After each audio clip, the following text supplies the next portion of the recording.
Bharatiya Janata party के राष्ट्रीय अध्यक्ष श्रीमान अमित भाई शाह, भारतीय जनता पार्टी के पूर्व राष्ट्रीय अध्यक्ष श्रद्धेय आडवाणी जी, डॉक्टर मुरली मनोहर जोशी जी, श्रीमान वेंकैया नायडू जी, श्री नितिन गडकरी जी, श्रीमान राजनाथ सिंह जी, मंच पर विराजमान केरल प्रदेश भारतीय जनता पार्टी के अध्यक्ष एवं केंद्र के और राज्य के सभी वरिष्ठ महानुभाव और विशाल संख्या में पधारे हुए केरल के मेरे प्यारे भाइयों और बहनों, जरूरत नहीं है। हाँ, लोगों को समझ में आया। प्रिया सहोदरी सहोदरन मारे,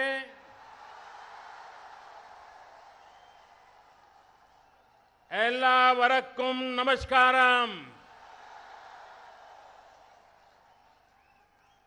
सामोथिरियुडे मन्निल विशालमायाई सम्मेलनाथिल एथी चेरना एल्लावरकुम एंटे आशा मचकल।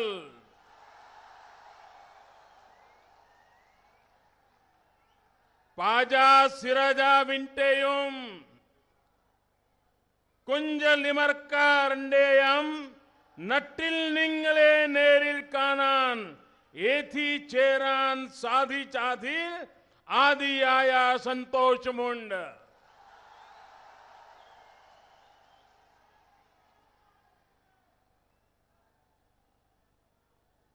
God's own country.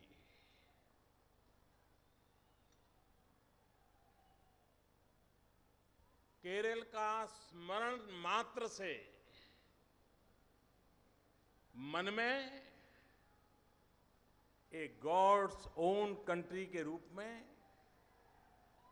एक श्रद्धा का, एक पवित्रता का भाव पैदा होता है। ദൈവത്തിന്റെ സ്വന്തം നാട് കേരളം എന്ന് പേര് കേൾക്കുമ്പോൾ തന്നെ ഓർമ്മയിലേക്ക് വരുന്നത് വിശുദ്ധമായിട്ടുള്ള ഒരു വികാരമാണ്, പവിത്രമായിട്ടുള്ള ഒരു വികാരമാണ് ദൈവത്തിന്റെ സ്വന്തം നാട് എന്നുള്ള വികാരം। और ये श्रद्धा, ये पवित्रता का भाव सिर्फ भूभाग के कारण नहीं है। यहां के लोगों ने, यहां के ऋषियों ने, मुनियों ने, साधु संतों ने, यहां की भिन्न भिन्न परंपराओं ने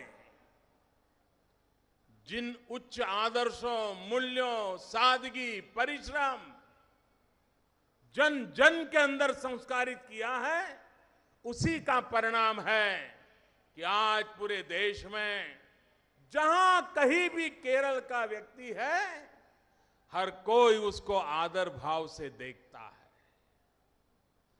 ഇത് വെറും ഈ മണ്ണിന്റെ മാത്രം ഒരു പ്രത്യേകതയല്ല, അതിനപ്പുറത്ത് ഈ നാട്ടിലെ ജനങ്ങൾ, ഈ നാട്ടിൽ ജീവിച്ചിട്ടുള്ള മഹാത്മാക്കൾ, ഈ നാട്ടിൽ ജീവിച്ചിട്ടുള്ള വിശുദ്ധന്മാരും ഋഷിമാരും മുനിമാരുമായിട്ടുള്ള മഹത് വ്യക്തികൾ, അങ്ങനെയുള്ളവരെല്ലാവരും ചേർന്ന് ഈ നാട്ടിന്റെ പാരമ്പര്യത്തിൽ, ഈ മണ്ണിന്റെ പാരമ്പര്യത്തിൽ വളർത്തിയെടുത്തിട്ടുള്ള സംസ്കാരം, ആ സംസ്കാരത്തിന്റെ ഫലമായിട്ട് കേരളത്തെക്കുറിച്ച് കേൾക്കുമ്പോൾ, കേരളത്തെക്കുറിച്ച് അറിയുമ്പോൾ ഈ നാടിനെ കുറിച്ച് വിശുദ്ധമായിട്ടുള്ള ഒരു വികാരത്തോടു കൂടി മാത്രം, പവിത്രമായിട്ടുള്ള വികാരത്തോടു കൂടി മാത്രമേ ഈ മണ്ണിനെ കുറിച്ച് ഓർക്കാൻ കഴിയുന്നുള്ളൂ എന്നുള്ളതാണ് ഈ നാടിന്റെ പ്രത്യേകത। पिछले दिनों मुझे खाड़ी के देशों में, गल्फ कंट्रीज में जाने का अवसर मिला। कोई देश का मुखिया दूसरे देश में जाता है तो दो देशों के मुखियाओं के बीच बातें होना बड़ा स्वाभाविक होता है। लेकिन मैंने आग्रह किया था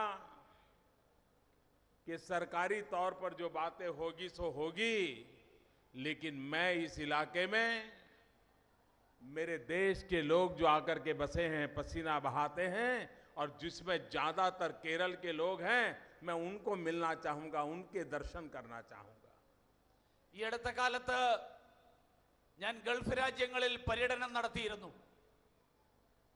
വിദേശ രാജ്യങ്ങളിൽ പര്യടനം നടത്തുമ്പോൾ ആ രാജ്യത്തെ രാഷ്ട്രത്തലവനുമായിട്ട് രണ്ട് രാഷ്ട്രങ്ങളിലെയും രാഷ്ട്രത്തലവന്മാർ തമ്മിൽ കൂടിക്കാഴ്ച നടത്തുന്നത് വളരെ സ്വാഭാവികമായിട്ടുള്ള ഒരു പ്രക്രിയയാണ്. ആ കൂടിക്കാഴ്ചകൾ എന്തായാലും ഉണ്ടാകും. പക്ഷേ ഗൾഫ് രാജ്യങ്ങളിൽ പോയപ്പോൾ ആഗ്രഹം പ്രകടിപ്പിച്ചത് ആ കൂടിക്കാഴ്ചക്കപ്പുറത്ത് ഈ ഗൾഫിന്റെ മണ്ണിൽ വിയർപ്പൊടുക്കി പണിയെടുക്കുന്ന പതിനായിരക്കണക്കിന് ലക്ഷക്കണക്കിന് എൻ്റെ നാട്ടുകാരായിട്ടുള്ള ആളുകൾ, ഇന്ത്യക്കാരായിട്ടുള്ള ആളുകൾ, അതിൽ ബഹുഭൂരിപക്ഷം വരുന്ന മലയാളികളായിട്ടുള്ള ആളുകൾ, അവരെ എനിക്ക് കാണാൻ ആഗ്രഹമുണ്ട്. അവരുമായിട്ട് എനിക്ക് കൂടിക്കാഴ്ചക്കുള്ള അവസരമുണ്ടാകണം എന്നുള്ള ആഗ്രഹം പ്രകടിപ്പിക്കുകയുണ്ടായി. और जिस किसी देश के आगेवानों को मिलता था, उनके मुखिया को मिलता था, हर किसी के मुंह से हिंदुस्तानियों की, केरल के लोगों की, उनके काम की, उनके डिसिप्लिन की, उनके जीवन की भरपूर प्रशंसा सुनकर के गर्व महसूस करता हूं.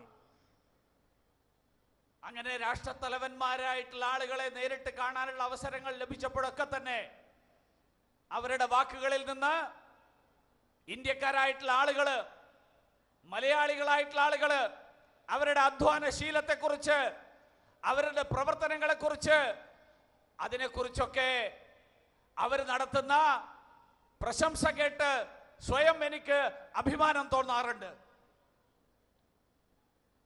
आज इस धरती पर मुझे दोबारा आने का अवसर मिला है. इसी मैदान में कुछ वर्ष पूर्व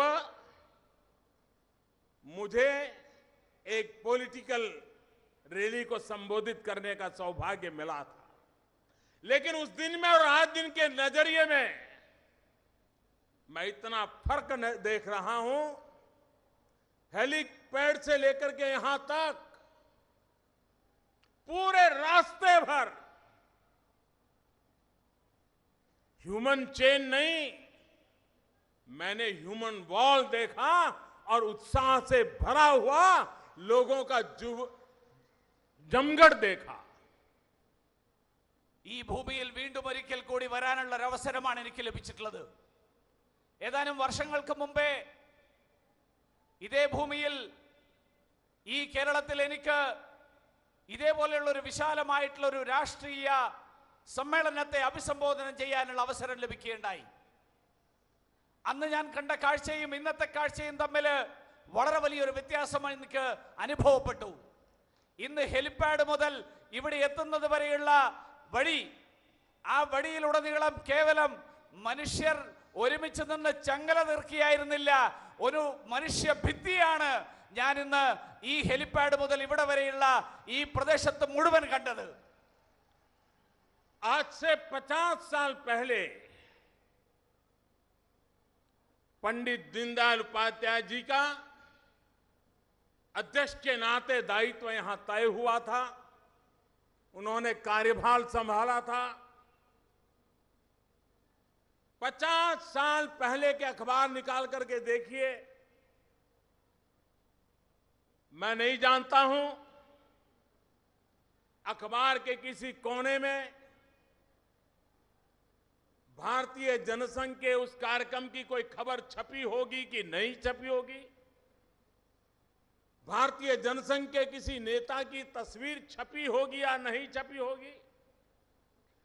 भारतीय जनसंघ क्या है, केरल में क्यों आए हैं, क्या कर रहे हैं, मुझे नहीं लगता है कि 50 साल पहले कोई व्यापक चर्चा हुई होगी. उस समय के पॉलिटिकल पंडितों को आज आश्चर्य होता होगा कि 125 करोड़ का देश, इतना बड़ा लोकतंत्र, इतनी विविधताओं से भरा हुआ लोकतंत्र, इतनी भाषाएं, इतनी परंपराएं, इतने संप्रदाय, और 50 साल के भीतर भीतर ये दल हिंदुस्तान की नंबर 1 पार्टी बन गया। भारत में पूर्ण बहुमत के साथ देश की जनता ने उसको सेवा करने का मौका दे दिया। 50 വർഷങ്ങൾക്ക് മുമ്പ് ഇതേ ഭൂമിയിലാണ് ശ്രീ ദീൻദയാൽ ഉപാധ്യായ ഭാരതീയ ജനസംഘത്തിന്റെ അധ്യക്ഷ പദം ഏറ്റെടുത്തത്. അന്നത്തെ ആ സമ്മേളനത്തെക്കുറിച്ച് ആ കാലത്തെ മാധ്യമങ്ങളിൽ എത്രമാത്രം വാർത്ത വന്നു എന്നറിയില്ല. പത്രമാധ്യമങ്ങൾ എത്രമാത്രം അതിനെക്കുറിച്ച് ചർച്ച ചെയ്തു എന്നറിയില്ല. എത്രമാത്രം ഗൗരവത്തോടുകൂടി ഭാരതീയ ജനസംഘം എന്നുള്ള പാർട്ടിയെക്കുറിച്ച് അറിയാനും ചർച്ച ചെയ്യാനും അന്ന് മാധ്യമങ്ങൾ താല്പര്യമെടുത്തു എന്നറിയില്ല. പക്ഷേ ഇന്ന് 125 കോടി ജനങ്ങളുള്ള ഈ നാട് വ്യത്യസ്തമായിട്ടുള്ള രീതികളും സമ്പ്രദായങ്ങളും, വ്യത്യസ്തമായിട്ടുള്ള ആചാരങ്ങളും വേഷഭൂഷങ്ങളും, വ്യത്യസ്തമായിട്ടുള്ള ഭാഷകളും, വ്യത്യസ്തമായിട്ടുള്ള ആഹാര രീതികളും ഒക്കെയുള്ള ഈ രാജ്യത്ത് ഏറ്റവും വലിയ രാഷ്ട്രീയ പാർട്ടിയായിട്ട് ഭാരതീയ ജനതാ പാർട്ടി മാറിയിരിക്കുന്നു. കേവല ഭൂരിപക്ഷം നേടിക്കൊണ്ട് ഈ രാജ്യത്തിന്റെ ഭരണഭാരം, ആ ഭരണഭാരം ഏറ്റെടുക്കാൻ ഭാരതീയ ജനതാ പാർട്ടിക്ക് സാധിച്ചിരിക്കുന്നു. അതാണ് ഇന്നത്തെ വ്യത്യാസം. आज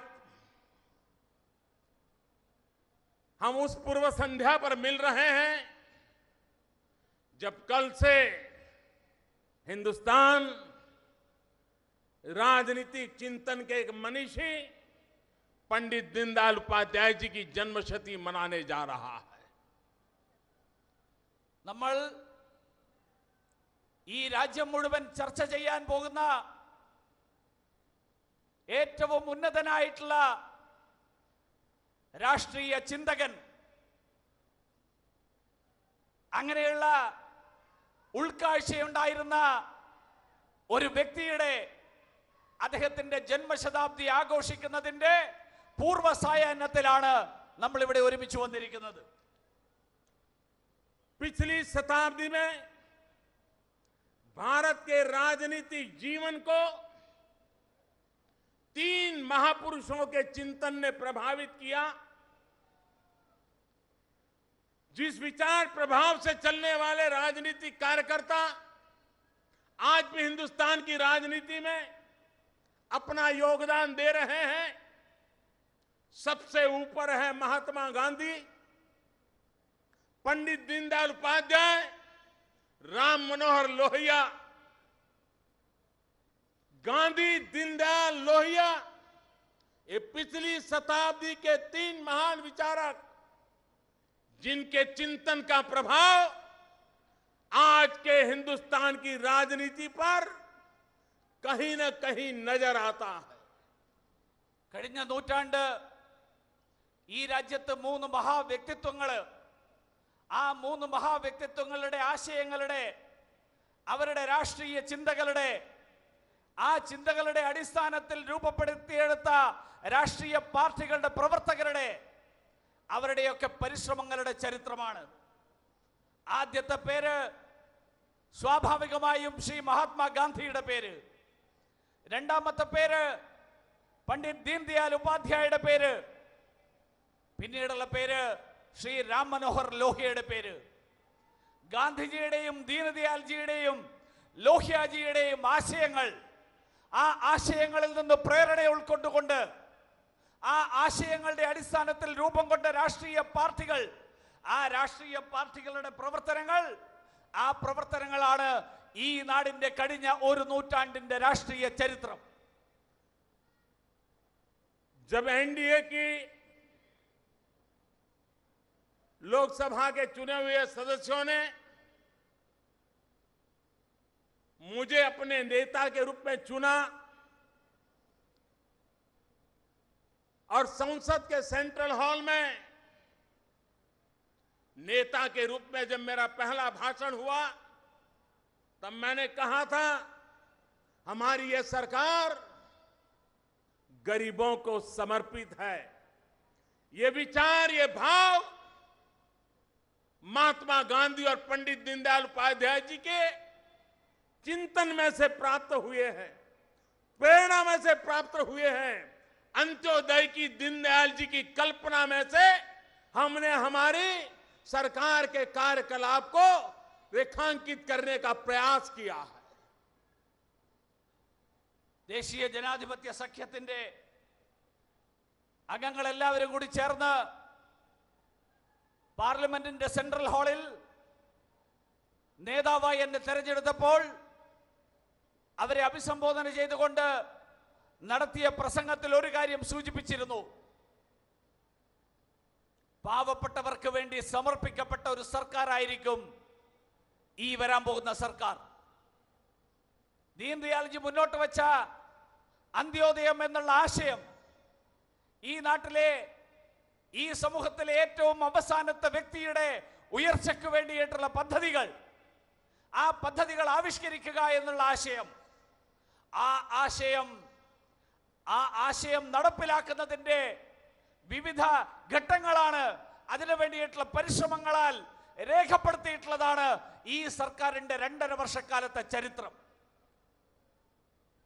सत्ता की राजनीति की गलियारे में आने से पहले अनेक वर्षों तक संगठन का कार्य करने का मुझे सौभाग्य मिला और मैं हमेशा कहता भी था, अनुभव करता था कि हमारे पार्टी के जितने महानुभाव हैं उनकी चिंतन धारा हमारी वैचारिक धरोहर तैयार करती है।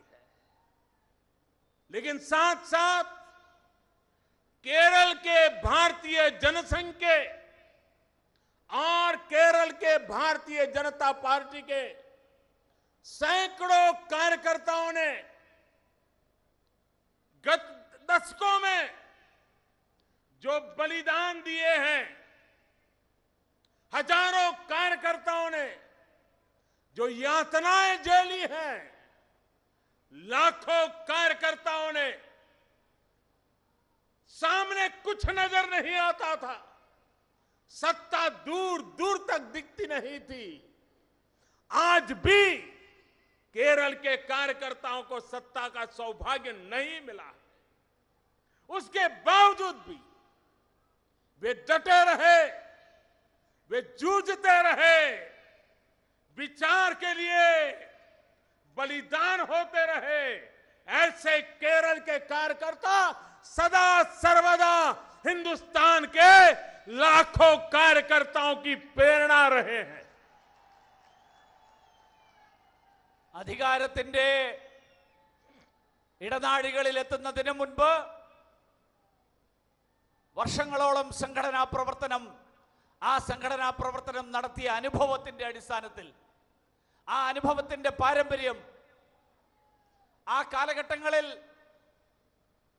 നിരവധി വ്യക്തികൾ ഈ സംഘടനയുടെ ഈ ആശയത്തെ മുന്നോട്ട് നയിച്ച, ഈ പ്രത്യയശാസ്ത്രത്തെ മുന്നോട്ട് നയിച്ച, അതിനു വേണ്ടിയിട്ടുള്ള സംഭാവനകൾ നൽകിയ നിരവധി വ്യക്തികൾ, അവരുടെ പരിശ്രമം, അവർ നൽകിയിട്ടുള്ള സംഭാവനകൾ, ആ സംഭാവനകളെല്ലാം തന്നെ നമുക്ക് സ്മരിക്കേണ്ട സംഭാവനകളാണ്. പക്ഷെ അതിനേക്കാൾ അപ്പുറത്ത് കേരളത്തിൽ ഭാരതീയ ജനസംഘത്തിന്റെയും ഭാരതീയ ജനതാ പാർട്ടിയുടെയും പ്രവർത്തകർ നൽകിയിട്ടുള്ള ബലിദാനം, നൂറുകണക്കിന് പ്രവർത്തകരുടെ രക്തസാക്ഷിത്വം, നൂറുകണക്കിന് പ്രവർത്തകർ എല്ലാവിധ പ്രതികൂല സാഹചര്യങ്ങളെയും നേരിട്ടുകൊണ്ട് ആശയത്തിന്റെയും പ്രത്യയശാസ്ത്രത്തിന്റെയും പാതയിൽ ഉറച്ചു നിന്നുകൊണ്ട് എന്തൊക്കെ കഷ്ടപ്പാടുകൾ സഹിക്കേണ്ടി വന്നാലും ആ കഷ്ടപ്പാടുകളിൽ ഒന്നും തന്നെ അടിപതറാതെ ലക്ഷ്യത്തെക്കുറിച്ചുള്ള, ആ ലക്ഷ്യത്തിലേക്കുള്ള പ്രയാണത്തിൽ അല്പം പോലും താമസമില്ലാതെ മുന്നോട്ട് പോകുന്ന കേരളത്തിലെ ലക്ഷക്കണക്കിന് പ്രവർത്തകർ, അധികാരം എന്നുള്ളത് കണ്ണെത്താത്ത ദൂരത്തിലായിരിക്കുമ്പോഴും ഇന്നും അധികാരത്തിന്റെ അംശം പോലും അനുഭവിക്കാൻ കേരളത്തിലെ ഭാരതീയ ജനതാ പാർട്ടിയുടെ പ്രവർത്തകർക്ക് സാധിച്ചിട്ടില്ല. പക്ഷേ സ്വന്തം ആശയത്തിന് വേണ്ടി, സ്വന്തം പ്രത്യയശാസ്ത്രത്തിന് വേണ്ടി ജീവൻ പോലും ബലിയർപ്പിക്കാൻ തയ്യാറായിട്ടുള്ള നൂറുകണക്കിന് പ്രവർത്തകരുടെ ആത്മസമർപ്പണമാണ് ഈ രാജ്യത്തെ ഭാരതീയ ജനതാ പാർട്ടിയുടെ പ്രവർത്തകർക്ക് മുഴുവൻ പ്രേരണ നൽകുന്നത് എന്ന് ഞാൻ ഈ അവസരത്തിൽ അഭിമാനത്തോടു കൂടി പറയാൻ ആഗ്രഹിക്കുകയാണ്. और मैं केरल के कार्यकर्ताओं को विश्वास दिलाना चाहता हूं कि आपने जो तपस्या की है, आपने जो यातनाएं झेली है, आपने जो बलिदान दिया है, ये बलिदान कभी बेकार नहीं जाएगा. कभी न कभी तो आपका बलिदान रंग लाएगा, केरल का भी भाग्य बदलेगा. भारतीय जनता पार्टी केरल के भाग्य को बदलने की निमित्त बनेगी, ये मैं साफ साफ देख रहा हूं. ഈ സന്ദർഭത്തിൽ കേരളത്തിലെ പ്രവർത്തകർക്ക് ഒരു ഉറപ്പ് നൽകാൻ ഞാൻ ആഗ്രഹിക്കുകയാണ്. നിങ്ങൾ ഓരോരുത്തരും കേരളത്തിലെ പ്രവർത്തകരും ജനങ്ങളും നൽകിയിട്ടുള്ള ഈ ബലിദാനം ഒരിക്കലും വ്യർത്ഥമാകില്ല. ഇതൊരിക്കലും വെറുതെയാകാൻ പോകുന്നില്ല. കേരളത്തിന്റെയും ഭാഗ്യം, കേരളത്തിലും മാറ്റത്തിന്റെ തുടക്കം, ആ തുടക്കം ഉണ്ടാകാൻ പോവുകയാണ്. കേരളത്തിന്റെ മാറ്റം ഭാരതീയ ജനതാ പാർട്ടിയിലൂടെ ആയിരിക്കും. ആ മാറ്റം ഉണ്ടാകും. അതിന് ഭാരതീയ ജനതാ പാർട്ടി കേരളത്തിൽ അതിനു വേണ്ടിയിട്ടുള്ള നിമിത്തമായിട്ട് മാറും എന്ന് സൂചിപ്പിക്കാൻ ഈ അവസരത്തിൽ ആഗ്രഹിക്കുകയാണ്. केरल में हिंदुस्तान का नंबर 1 राज्य बनके की हर प्रकार की शक्ति पड़ी हुई है. हम उसको ताकत देना चाहते हैं और देश में केरल अग्रिम पंक्ति में आगे बढ़े, इसके लिए भारतीय जनता पार्टी और भारत सरकार पूरी तरह अपना योगदान देने के लिए सदा सर्वदा तैयार रहेगी. കേരളം ഈ രാജ്യത്തെ ഏറ്റവും മുൻപന്തിയിൽ നിൽക്കുന്ന സംസ്ഥാനമാകാനുള്ള ശേഷിയുള്ള, ക്ഷമതയുള്ള സംസ്ഥാനമാണ്. അതിനു വേണ്ടിയിട്ടുള്ള പ്രവർത്തനങ്ങളിൽ ഭാരതീയ ജനതാ പാർട്ടിയും കേന്ദ്ര സർക്കാരും എല്ലാവിധത്തിലുള്ള സഹകരണവും പിന്തുണയും നൽകാൻ തയ്യാറാണ് എന്ന് സൂചിപ്പിക്കുകയാണ്. देश एक ही मंत्र को लेकर के आज बहुत तेज गति से आगे बढ़ रहा है. सबका साथ, सबका विकास. और इसलिए विकास का मंत्र लेकर के, अनेक योजनाओं लेकर के आज देश पूरी दुनिया में एक स्वर से कहा जा रहा है कि विश्व की तेज गति से आगे बढ़ने वाली इकोनॉमी में, दुनिया की बड़ी बड़ी इकोनॉमी में हिंदुस्तान आज सबसे तेज गति से आगे बढ़ने वाली इकोनॉमी है. ഈ രാജ്യം മുഴുവൻ ഒരേ ഒരു സന്ദേശവുമായിട്ട്, എല്ലാവർക്കും ഒപ്പം എല്ലാവരുടെയും വികസനം എന്നുള്ള സന്ദേശം, ആ സന്ദേശവുമായിട്ട് മുന്നോട്ട് പോയിക്കൊണ്ടിരിക്കുകയാണ്. ഈ ലോകത്തിലെ ഏറ്റവും വേഗതയിൽ പുരോഗതിയിലേക്ക് നീങ്ങിക്കൊണ്ടിരിക്കുന്ന സമ്പദ് വ്യവസ്ഥ, അങ്ങനെയുള്ള സമ്പദ് വ്യവസ്ഥയായിട്ട് ഈ ഭാരതത്തിന്റെ സമ്പദ് വ്യവസ്ഥ മാറിക്കൊണ്ടിരിക്കുകയാണ്. मछुआरा हो या मजदूर हो, किसान हो या कारोबारी हो, दिल्ली में बैठी हुई सरकार हर किसी को एम्पावर करने के लिए, हर किसी को एक नई ऊर्जा, नई शक्ति, नया सामर्थ्य, नया अवसर देने के लिए प्रयास कर रही है. और सारी योजनाएं समाज के सशक्तिकरण पर केंद्रित की गई है. മത്സ്യബന്ധന മേഖലയിൽ പ്രവർത്തിക്കുന്നവരാവട്ടെ, തൊഴിലാളികളാകട്ടെ, കർഷകരാകട്ടെ, കാർഷിക മേഖലയിലെ തൊഴിലാളികളാകട്ടെ, ആരാണെങ്കിലും അവരുടെ എല്ലാവരുടെയും ഉന്നമനത്തിന് വേണ്ടിയിട്ട്, അതിനു വേണ്ടിയിട്ടുള്ള പദ്ധതികൾ, ആ പദ്ധതികളാണ് കേന്ദ്ര സർക്കാർ നടപ്പിലാക്കിക്കൊണ്ടിരിക്കുന്നത്. आज मानव जात के सामने अनेक चुनौतियां हैं. हम कई वर्षों से सुन रहे हैं 21वीं सदी एशिया की सदी, और 21वीं सदी एशिया की सदी बने, इसके लिए हर प्रकार की संभावनाएं हैं, हर प्रकार की शक्तियां मौजूद है और सारे अवसर साफ साफ नजर आ रहे हैं। മനുഷ്യരാശിയുടെ മുൻപാകെ നിരവധി വെല്ലുവിളികളുണ്ട്. ആ വെല്ലുവിളികൾ നേരിടാനുള്ള ശേഷി നമ്മൾ കുറെ കാലമായിട്ട് കേട്ടുകൊണ്ടിരിക്കുന്നു. 21ാം നൂറ്റാണ്ട് ഏഷ്യയുടെ നൂറ്റാണ്ടാണ്. ആ ഏഷ്യയുടെ നൂറ്റാണ്ടായിട്ട് 21ാം നൂറ്റാണ്ടിനെ മാറ്റാൻ അതിനു വേണ്ടിയിട്ടുള്ള അവസരങ്ങൾ, അതിനു വേണ്ടിയിട്ടുള്ള ശക്തി സമാഹരിക്കൽ, അതിനുള്ള സാധ്യതകൾ, ആ സാധ്യതകൾ വളരെയേറെ ഉണ്ട് എന്നുള്ളത് ഇന്ന് കൂടുതൽ കൂടുതൽ വ്യക്തമായി വന്നുകൊണ്ടിരിക്കുകയാണ്. एशिया के सभी देश 21वीं सदी एशिया की बने, हर देश अपना योगदान देने के लिए भरसक प्रयास कर रहा है. 21ാം നൂറ്റാണ്ട് ഏഷ്യയുടെ നൂറ്റാണ്ടാക്കി മാറ്റാൻ ഈ ഭൂഖണ്ഡത്തിലെ, ഏഷ്യ ഭൂഖണ്ഡത്തിലെ മുഴുവൻ രാജ്യങ്ങളും അവരുടെ കഴിവിന്റെ പരമാവധി പരിശ്രമിച്ചുകൊണ്ടിരിക്കുകയാണെന്ന്. लेकिन एक देश एशिया में ऐसा है जो 21वीं सदी एशिया की न बने,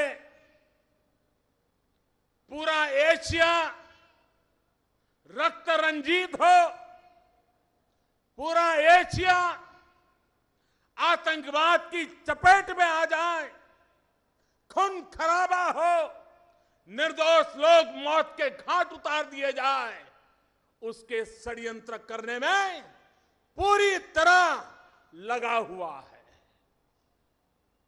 പക്ഷേ 21ാം നൂറ്റാണ്ട് ഏഷ്യയുടെ നൂറ്റാണ്ടാകാൻ ഈ ഏഷ്യ ഭൂഖണ്ഡത്തിലെ മുഴുവൻ രാജ്യങ്ങളും പരിശ്രമിക്കുമ്പോൾ ഒരു രാജ്യം മാത്രം അതിൽ നിന്ന് മാറി നിന്നുകൊണ്ട് ഈ നാട്ടിൽ, ഈ ഭൂഖണ്ഡത്തിൽ അശാന്തിയുടെ അന്തരീക്ഷം ഉണ്ടാക്കാൻ ശ്രമിക്കുകയാണ്. ഈ അന്തരീക്ഷത്തിൽ, ഈ ഭൂഖണ്ഡത്തിൽ രക്തപ്പുഴകൾ സൃഷ്ടിക്കാൻ ശ്രമിക്കുകയാണ്. ഈ ഭൂഖണ്ഡത്തിൽ അഹിംസയുടെ സന്ദേശം പരത്താൻ ശ്രമിക്കുകയാണ്. ഭീകരവാദത്തിന്റെ സന്ദേശം പരത്താൻ ശ്രമിക്കുകയാണ്. ഈ ഭൂഖണ്ഡം പുരോഗതിയിലേക്ക് നീങ്ങുന്നതിന് തടസ്സം സൃഷ്ടിക്കുകയാണ്. एशिया के अंदर जहां जहां आतंकवाद की घटनाएं घट रही हैं, हर देश एक ही देश को गुनहगार मानता है. सवाल सिर्फ भारत का नहीं है, यही एक देश है जो चारों तरफ आतंकवाद को एक्सपोर्ट करने में लगा हुआ है. ഏഷ്യയിൽ എവിടെയൊക്കെ ഭീകരവാദ സംഭവങ്ങൾ ഉണ്ടാകുന്നു, ആ സംഭവങ്ങളിലൊക്കെ തന്നെ ഈ രാജ്യമാണ് കുറ്റവാളി. ഏഷ്യയുടെ എല്ലാ ഭാഗങ്ങളിലും നാലുപാടും ഭീകരവാദം വിതക്കുന്ന രാജ്യമായിട്ട് ഈ രാജ്യം മാറിയിരിക്കുന്നു. अफगानिस्तान हो, बांग्लादेश हो, अड़ोस पड़ोस के और देश हो, सब दूर. और आपने देखा होगा दुनिया में जब भी आतंकवाद की घटनाओं की खबर आती है तो थोड़े दिन में यह भी खबर आती है कि आतंकवादी या तो इस देश से गया था, या तो आतंकवादी घटना करने के बाद ओसामा बिन लादेन की तरह उस देश में आकर के बसा था, वही उसका आश्रय स्थान बना था. ഈ ലോകത്തെ വിവിധ രാജ്യങ്ങളിൽ, അത് അഫ്ഗാനിസ്ഥാൻ ആയാലും ബംഗ്ലാദേശ് ആണെങ്കിലും, എന്ന് മാത്രമല്ല ലോകത്തെവിടെ ഭീകരവാദ സംഭവങ്ങൾ ഉണ്ടാകുമ്പോഴും ഈ നാടിന്റെ പേര്, ഈ രാജ്യത്തിന്റെ പേര് ചർച്ച ചെയ്യപ്പെടുന്നു, അതിന്റെ ഉത്തരവാദിയായിട്ട് കണക്കാക്കപ്പെടുന്നു. ഒന്നുകിൽ ഭീകരവാദികൾ ഈ നാട്ടിൽ നിന്ന് പോയി അവിടെ ഭീകരവാദ പ്രവർത്തനം നടത്തുന്നു, അല്ലെങ്കിൽ ഒസാമ ബിൻ ലാദനെ പോലെ ഭീകരവാദ പ്രവർത്തനം നടത്തിയതിനു ശേഷം ഈ രാജ്യത്ത് വന്ന് അഭയം തേടി അവിടെ ഒളിത്താവളമാക്കിയിട്ട് മാറ്റുന്നു. भाइयों बहनों, आतंकवाद कैसा होता है ये केरल के लोग भली भांति जानते हैं।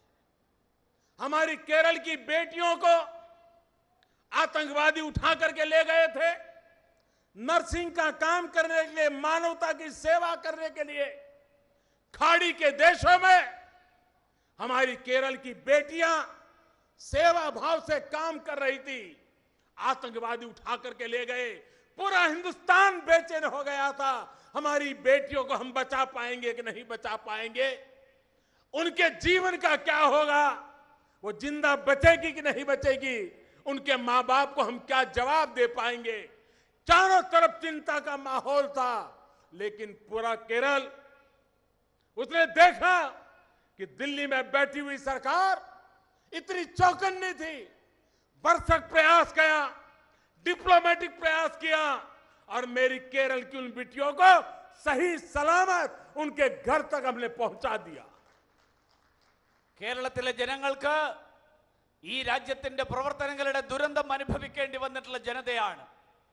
കേരളത്തിലെ പെൺമക്കൾ, പെൺകുട്ടികൾ, ആയിരക്കണക്കിന് ആളുകൾ വിദേശ രാജ്യങ്ങളിൽ, ഗൾഫ് രാജ്യങ്ങളിൽ ആതുര ശുശ്രൂഷയ്ക്ക് വേണ്ടിയിട്ടുള്ള പ്രവർത്തനങ്ങളിൽ വ്യാപൃതരായിട്ടുള്ളവരുണ്ട്. കേരളത്തിലെ നഴ്സുമാർ ഗൾഫ് രാജ്യങ്ങളിൽ ഈ ഭീകരവാദികൾ ആ നഴ്സുമാരെ തട്ടിക്കൊണ്ടുപോയി അവരെ തടങ്കലിലാക്കി. അവർക്ക് ഈ രാജ്യത്തേക്ക് തിരിച്ചു വരാൻ സാധിക്കാത്ത സാഹചര്യം സൃഷ്ടിച്ചു. ഡൽഹിയിലെ കേന്ദ്രത്തിലെ സർക്കാർ അവരെ വിട്ടയക്കാൻ വേണ്ടിയിട്ട്, അവരെ മോചിപ്പിക്കാൻ വേണ്ടിയിട്ട് എല്ലാ മാർഗങ്ങളും ഉപയോഗിച്ചു, നയതന്ത്ര മാർഗങ്ങൾ ഉപയോഗിച്ചു, വിവിധ തരത്തിലുള്ള ചർച്ചകൾ നടത്തി.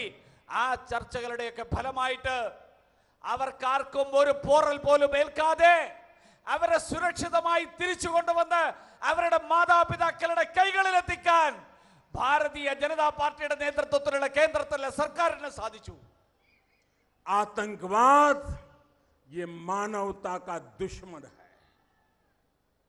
पूरे विश्व की मानव जात को मानवतावादियों ने एक होकर के आतंकवाद को परास्त करना ही होगा. और आतंकवाद के सामने न हिंदुस्तान झुका है, न हिंदुस्तान झुकेगा. आतंकवाद को परास्त करके रहेगा. ഭീകരവാദം മനുഷ്യത്വത്തിന്റെ മുഴുവൻ ശത്രുവാണ്.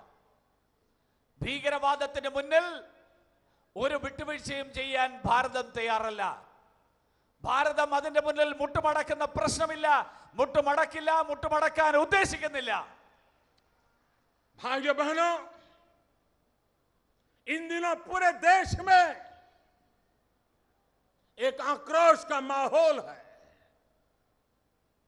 जम्मू कश्मीर में, उरी में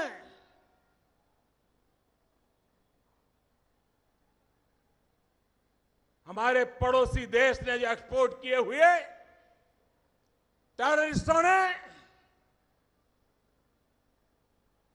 हमारे 18 जवानों को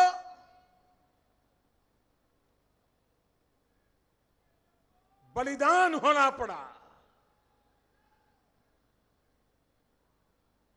आतंकवादी कान खोल के सुन ले,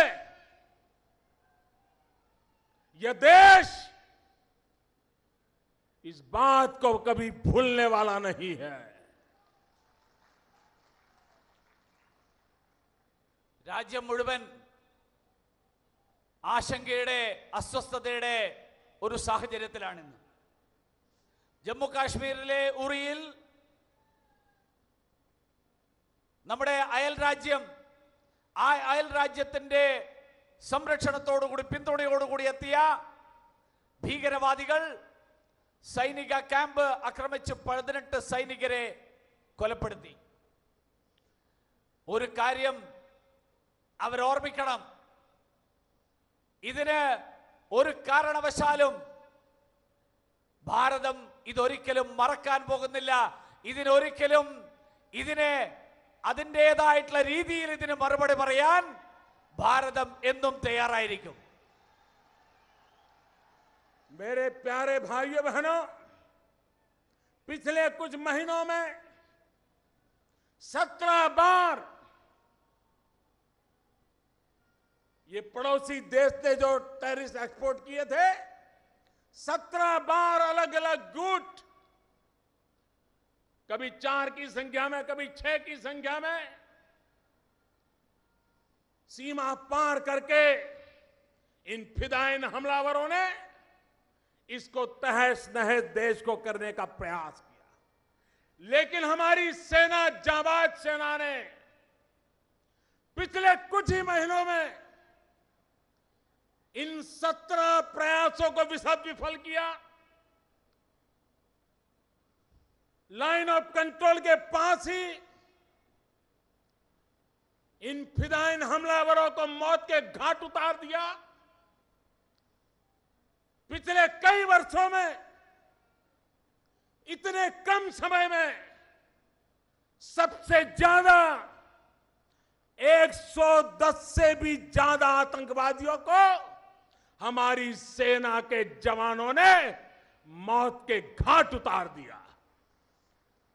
കഴിഞ്ഞ കുറച്ചു മാസങ്ങൾക്കിടയിൽ 17 തവണ, ചിലപ്പോൾ 4 പേര്, ചിലപ്പോൾ 5 പേര്, അങ്ങനെ ചെറിയ ചെറിയ സംഘങ്ങളായിട്ട് അതിർത്തി ഭേദിക്കാനുള്ള ശ്രമങ്ങൾ ഈ ഭീകരവാദികളുടെ ഭാഗത്ത് നിന്നുണ്ടായിട്ടുണ്ട്. പക്ഷേ നമ്മുടെ സൈന്യം അങ്ങനെയുള്ള ഓരോ പരിശ്രമത്തെയും, ആ പരിശ്രമത്തെ അതിനെ സമർത്ഥമായി നേരിട്ടുകൊണ്ട് അതിനെ പരാജയപ്പെടുത്തുകയുണ്ടായി. കഴിഞ്ഞ ഈ 17ഓളം ഇത്തരത്തിലുള്ള പരിശ്രമങ്ങൾ, ഈ ശ്രമങ്ങൾ, അതിൽ 110 ഈ ഭീകരവാദികളെ, 110ഓളം ഭീകരവാദികളെ അവരെ വധിച്ചുകൊണ്ട് അവരെ കാലപുരിയിലേക്ക് അയക്കാൻ ഇന്ത്യൻ സേനയ്ക്ക് സാധിച്ചിട്ടുണ്ട്. इन संभवित 17 भयंकर घटनाओं से देश को बचाने का महान काम हमारे देश के जाबाज जवानों ने किया, सुरक्षा बलों ने किया, सीना तान करके लड़ाइयां लड़ी और देश के सामान्य मानवी को रक्षा देने के लिए वो लड़ते रहे। वे सदा सर्वदा जागते रहे और हमें 125 करोड़ देशवासियों को हमारी सेना पर नाज है, हमारी सेना पर हमें गर्व है, उनकी वीरता पे गर्व है, उनके पराक्रम पे गर्व है, उनके बलिदान की गाथाओं पर गर्व है। ഈ 17 സംഭവങ്ങൾ, ആ സംഭവങ്ങളിൽ ഈ രാജ്യത്തെ രക്ഷിക്കാൻ, ഈ രാജ്യത്തിന്റെ അതിർത്തികൾ രക്ഷിക്കാൻ, സംരക്ഷിക്കാൻ, അതിലൂടെ ഈ നാടിനെ രക്ഷിക്കാൻ വേണ്ടിയിട്ടുള്ള പരിശ്രമം, അതിനു വേണ്ടിയിട്ടുള്ള സമർത്ഥമായിട്ടുള്ള ശ്രമം ഇന്ത്യൻ സൈന്യമാണ് നടത്തിയത്. ആ സൈന്യത്തിന്റെ പ്രവർത്തനങ്ങൾ 125 കോടി ജനങ്ങൾ, ഈ രാജ്യത്തെ ജനങ്ങൾ, ആ ജനങ്ങൾ ഈ സേനയുടെ പരിശ്രമം, ഈ സേന നടത്തിയിട്ടുള്ള സമർത്ഥമായിട്ടുള്ള ചെറുത്തുനിൽപ്പ്, ഈ സേന ഈ രാജ്യത്തെ രക്ഷിക്കാൻ വേണ്ടി നടത്തിയിട്ടുള്ള വീരശൂരമായിട്ടുള്ള പരിശ്രമങ്ങൾ, ഈ സേന കാണിച്ചിട്ടുള്ള സാഹസികത തീർച്ചയായിട്ടും നമുക്ക് അഭിമാനം നൽകുന്നതാണ്. നമുക്ക് നന്ദിയുള്ളവരാണ് ഈ സൈന്യത്തിലെ ഓരോ ഭടനോടും. അവരെ ഓർത്ത് ഈ രാജ്യം അഭിമാനം കൊള്ളുകയാണ്. आप कल्पना कर सकते हैं, पड़ोसी देश एक घटना में सफल हुआ और हमारे 18 वीरों को बलि होना पड़ा। अगर इन 17 घटनाओं में अगर वो सफल हुए होते तो देश को कितना तबाह कर देते, इसका आप अंदाज कर सकते हो। നിങ്ങൾക്ക് ഊഹിക്കാൻ സാധിക്കും, നമ്മുടെ ഈ അയൽ രാജ്യം നടത്തിയ ഒരു പരിശ്രമം, അതിൽ 18 ജവാന്മാർക്ക് ജീവൻ നഷ്ടപ്പെട്ടു. 17 ശ്രമങ്ങൾ, ആ 17 ശ്രമങ്ങളിൽ ഓരോന്നിലും ഇത്തരത്തിൽ സംഭവിച്ചിരുന്നുവെങ്കിൽ എത്രയേറെ പേർക്ക് ഈ രാജ്യത്തിന്റെ രക്ഷയ്ക്ക് വേണ്ടിയിട്ട് പരിശ്രമിക്കുന്ന ജവാന്മാർക്ക് ജീവൻ നഷ്ടപ്പെടുമായിരുന്നു എന്ന് ഊഹിക്കുമ്പോൾ അപ്പോഴാണ് സേന നടത്തുന്ന പരിശ്രമങ്ങളുടെ പ്രാധാന്യം മനസ്സിലാക്കാൻ സാധിക്കും. मेरे प्यारे देशवासियों, हमारे सेना के जवान, हमारे सुरक्षा बलों के जवान, चाहे बीएसएफ हो, चाहे सीआरपीएफ हो, चाहे जम्मू कश्मीर की पुलिस हो, चाहे नॉर्थ ईस्ट की पुलिस हो, जितने भी हमारे सुरक्षा बल के जवान हैं,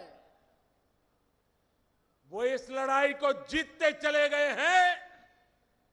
इसका कारण सिर्फ शस्त्र नहीं होते हैं.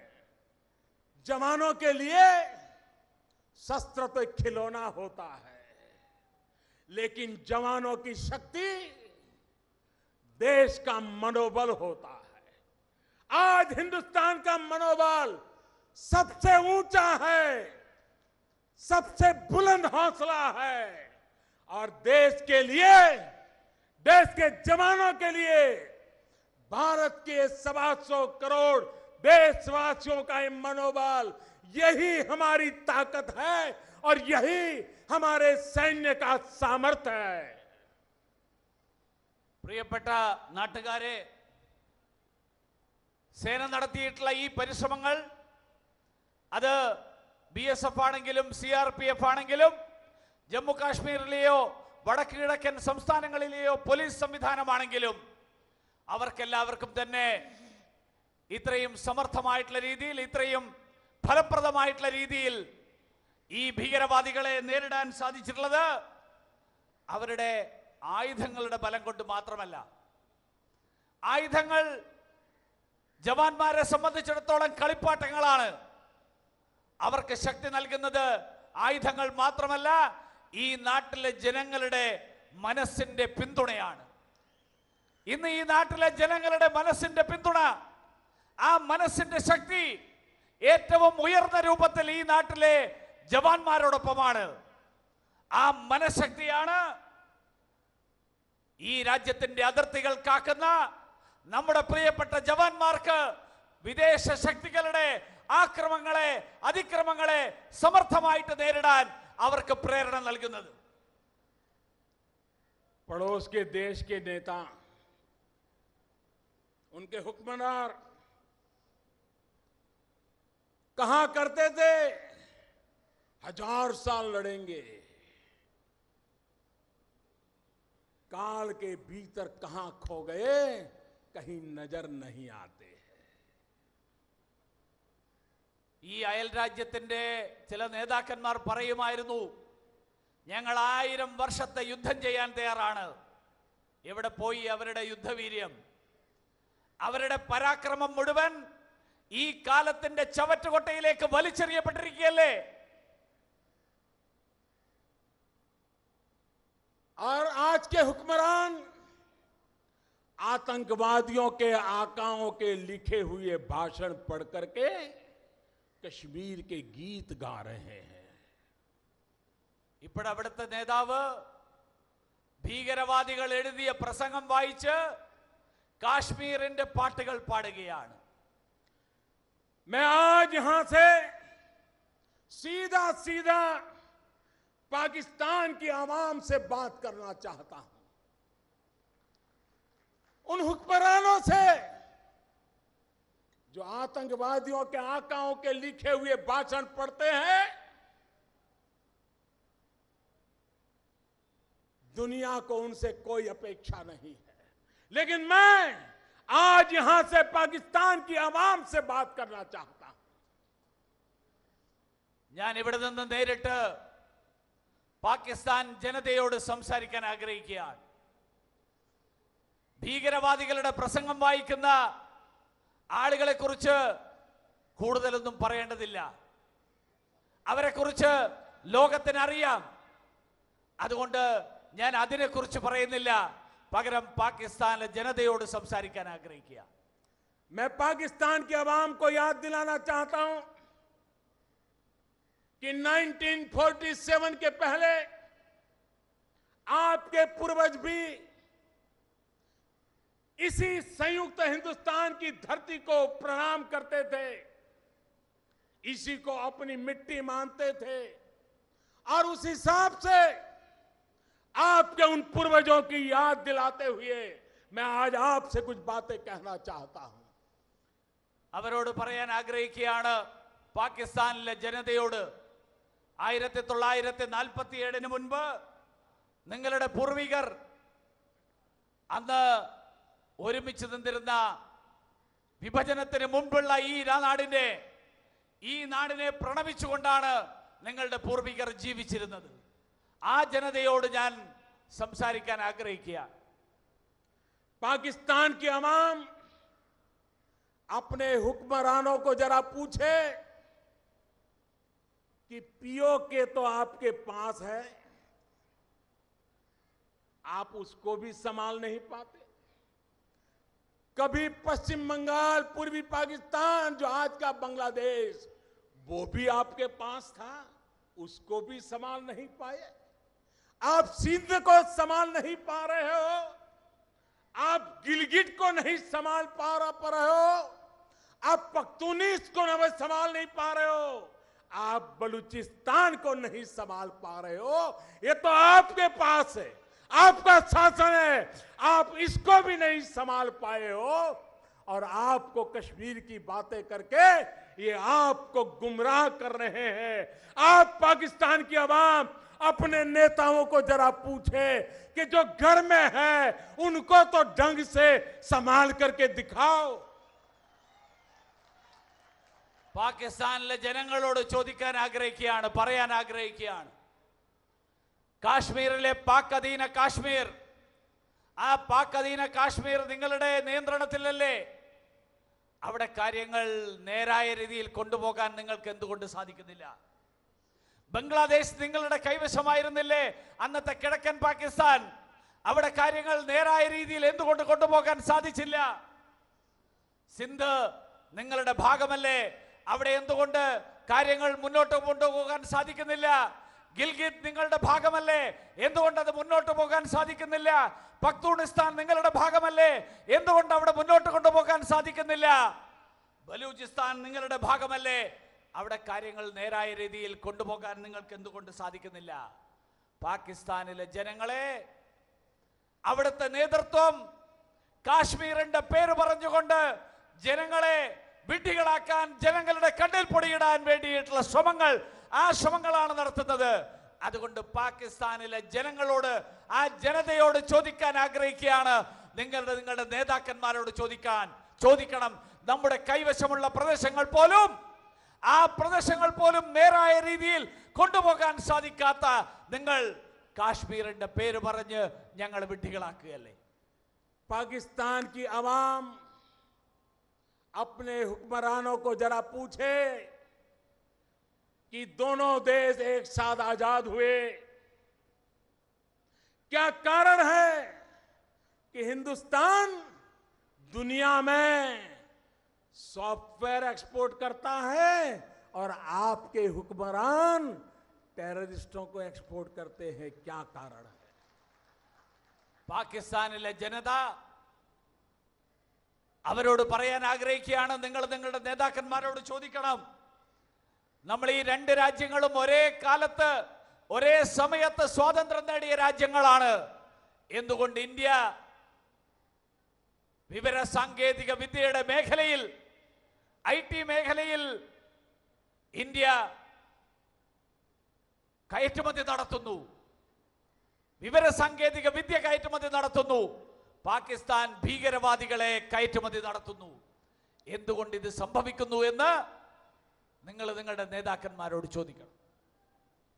पाकिस्तान की आवाम से मैं कहना चाहता हूं, आपको गुमराह करने के लिए आपके हुक्मरान 1000 साल तक हिंदुस्तान से लड़ने की बातें करते हैं. आज दिल्ली में ऐसी सरकार बैठी है, मैं आपकी इस चुनौती को स्वीकार करने के लिए तैयार हूं. നിങ്ങളുടെ കണ്ണിൽ പൊടിയിടാൻ നിങ്ങളുടെ നേതൃത്വം 1000 വർഷക്കാലത്തെ യുദ്ധത്തെക്കുറിച്ച് വാചകമടിക്കുന്നു.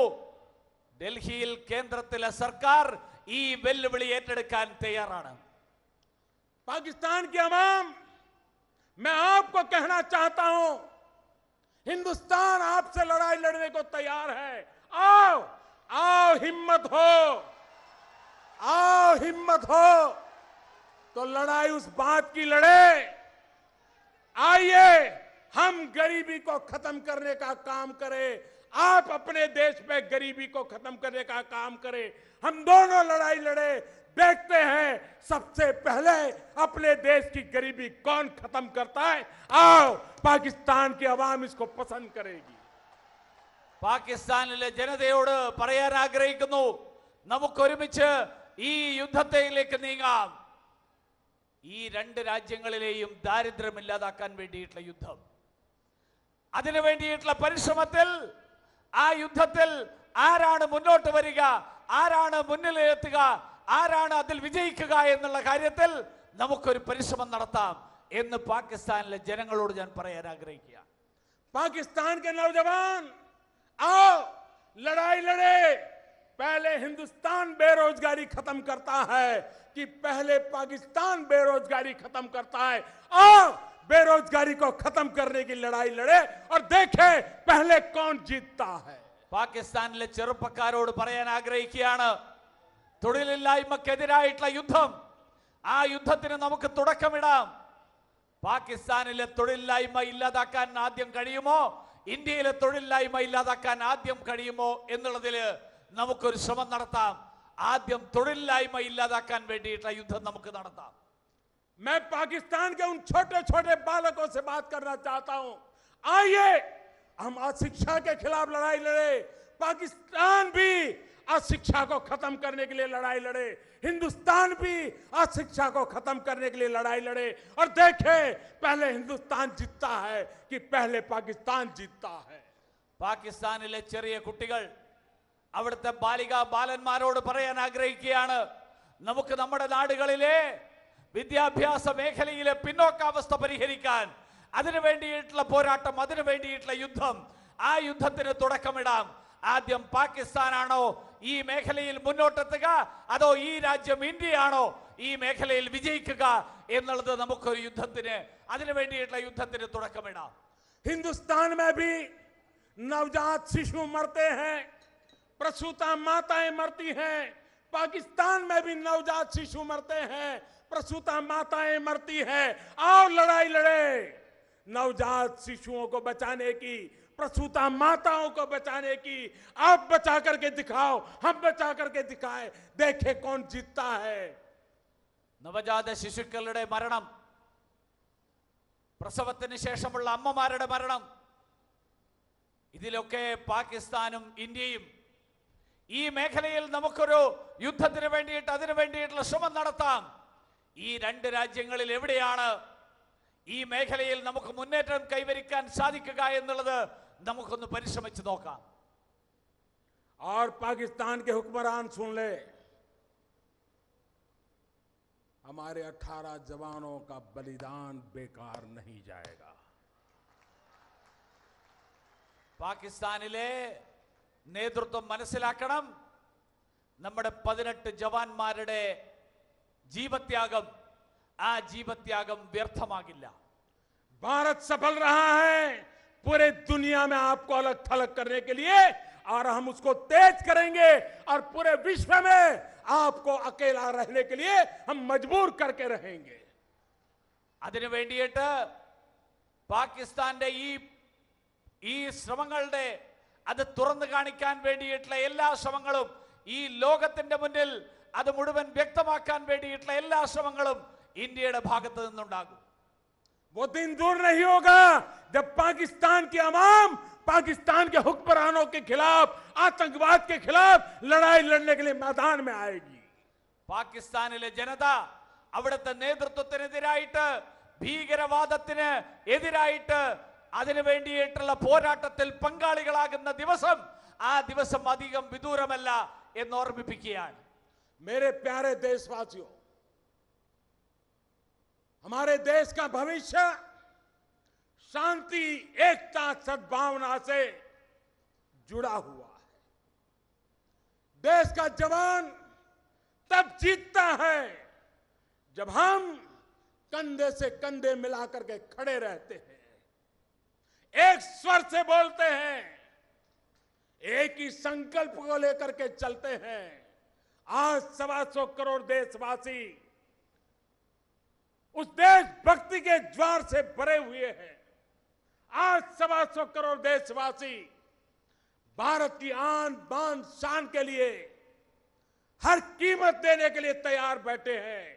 और इसलिए भाइयों बहनों, मैं भारत के उज्जवल भविष्य को देख रहा हूं, भारत में सुख चैन की जिंदगी देख रहा हूं, और उसके लिए हम सब मिलकर के सफल होंगे, ये मैं आपको विश्वास दिलाता हूं।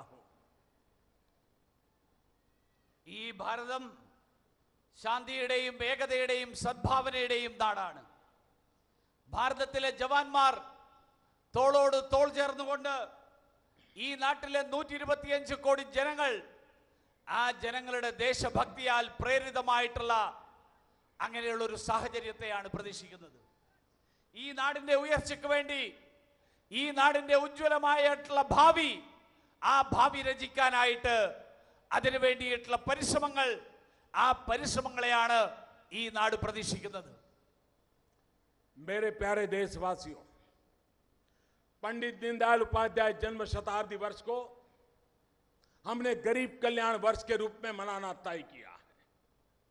हमारी सभी प्रयासों का केंद्र बिंदु हमारा देश का गरीब हो, हमारा गरीब एम्पावर हो, गरीबी के खिलाफ लड़ाई लड़ने के लिए एक बहुत बड़ी ताकत निर्माण हो, उस दिशा में हम आगे बढ़ रहे हैं। और इस केरल की धरती, केरल के लोग, गॉड्स ओन कंट्री हमें आशीर्वाद दे, ताकि हम देश के कल्याण के मार्ग पर, गरीबों के कल्याण के मार्ग पर, जन कल्याण के मार्ग पर, लोक कल्याण के मार्ग पर हम तेज गति से आगे बढ़े। ദീൻദയാൽജിയുടെ ജന്മശതാബ്ദി ആഘോഷിക്കുന്ന ഈ വർഷം ഈ നാട്ടിലെ ദരിദ്രരുടെ ഉന്നമനത്തിന് വേണ്ടിയിട്ടുള്ള, ദരിദ്രരുടെ ക്ഷേമത്തിന് വേണ്ടിയിട്ടുള്ള പദ്ധതികൾ, പാവപ്പെട്ടവരുടെ ഉയർച്ചയ്ക്ക് വേണ്ടിയിട്ടുള്ള പദ്ധതികൾ, ആ പദ്ധതികൾ നടപ്പിലാക്കിക്കൊണ്ടാണ് അത് പ്രാവർത്തികമാക്കാൻ നമ്മൾ ആഗ്രഹിക്കുന്നത്. ഈ കേരളത്തിന്റെ ഭൂമി, ഈ കേരളത്തിന്റെ ദൈവത്തിന്റെ സ്വന്തം ഭൂമി, ആ ഭൂമി, ഈ പരിശ്രമങ്ങളിൽ നമുക്ക് ആ ഭൂമിയുടെ അനുഗ്രഹങ്ങൾ തേടാൻ ഞാൻ ഈ അവസരത്തിൽ ആഗ്രഹിക്കുകയാണ്. 21वीं सदी में हमारा संकल्प बने कि हिंदुस्तान एक ऐसा देश हो जो गरीबी से मुक्त हो, समृद्धि से युक्त हो। 21ാം നൂറ്റാണ്ടിൽ ഈ നാട് ദാരിദ്ര്യത്തിൽ നിന്ന് മുക്തമായിട്ടുള്ള, സമൃദ്ധമായിട്ടുള്ള ഒരു രാജ്യമായിട്ട് മാറട്ടെ. ഇതാണ് നമ്മുടെ ലക്ഷ്യം. भारत ऐसा देश हो जो भेदभाव से मुक्त हो, समानता से युक्त हो। ഈ ഭാരതം ഉച്ചനീചത്വങ്ങളാൽ അതിൽ നിന്ന് മുക്തമായിട്ടുള്ള സമത്വത്തിന്റെ നാടായിട്ട് മാറട്ടെ. भारत ऐसा देश हो जो अन्याय से मुक्त हो, न्याय से युक्त हो। ഈ നാട് അനീതിയിൽ നിന്ന് വിമുക്തമായിട്ടുള്ള നീതിയുടെ പ്രദേശമായിട്ട് മാറട്ടെ. भारत ऐसा देश हो गंदगी से मुक्त हो, स्वच्छता से युक्त हो। ഈ നാട് ദുർഗന്ധത്തിൽ നിന്നും മാലിന്യത്തിൽ നിന്നും മുക്തമായിട്ടുള്ള, ഈ നാട് സ്വച്ഛതയുടെയും, ഈ നാട് അങ്ങനെയുള്ള ഒരു പ്രദേശമായിട്ട് സ്വച്ഛതയുടെ പ്രദേശമാകട്ടെ. भारत ऐसा देश हो जो भ्रष्टाचार से मुक्त हो, पारदर्शिता से युक्त हो। ഈ ഭാരതം അഴിമതിയിൽ നിന്ന് വിമുക്തമായ സുതാര്യതയുടെ പ്രദേശമായിട്ട് മാറട്ടെ. भारत ऐसा देश हो बेरोजगारी से मुक्त हो, रोजगारी से युक्त हो। ഈ ഭാരതം തൊഴിലില്ലായ്മയിൽ നിന്ന് വിമുക്തമായിട്ടുള്ള, തൊഴിലുകളാൽ സമൃദ്ധമായിട്ടുള്ള ഒരു നാടായിട്ട് മാറട്ടെ. भारत ऐसा देश हो महिला उत्पीड़न से मुक्त हो, नारी सम्मान से युक्त हो। ഈ ഭാരതം സ്ത്രീകൾക്കെതിരായിട്ടുള്ള അതിക്രമങ്ങളിൽ നിന്ന് മുക്തമായിട്ടുള്ള, സ്ത്രീകൾക്ക് ആദരവ് ലഭിക്കുന്ന പ്രദേശമായിട്ട്, നാടായിട്ട് മാറട്ടെ. भारत ऐसा देश हो जो निराशा से मुक्त हो, आशा से युक्त हो। ഈ നാട് നിരാശയുടെ കയങ്ങളിൽ നിന്ന് ഉയർന്ന് ആശയുടെ പ്രതീക്ഷകളുടെ നാടായിട്ട് മാറട്ടെ. पंडित दीनदयाल उपाध्याय जी की जन्म शती में इसी संकल्प को लेकर के हम सब आगे बढ़े। इसी एक अपेक्षा के साथ आप सबका बहुत बहुत आभार, आप सबको बहुत बहुत शुभकामनाएं। ദീൻദയാൽജിയുടെ ജന്മശതാബ്ദിയുടെ ഈ വർഷത്തിൽ ഈ പ്രതീക്ഷകളുമായിട്ട് ഈ ദൃഢപ്രതിജ്ഞയുമായിട്ട് നമുക്ക് മുന്നോട്ട് പോകാം. എല്ലാവർക്കും ആശംസകൾ. मेरे साथ मुट्ठी बंद करके पूरी ताकत से बोलिए। എല്ലാവരും കൈ ഉയർത്തി മുഷ്ടി ചുരുട്ടിക്കൊണ്ട് നമുക്ക് ഒറ്റക്കെട്ടായിട്ട് പറയാം. भारत माता की ജയ്, भारत माता की ജയ്, भारत माता की ജയ്. बहुत बहुत धन्यवाद।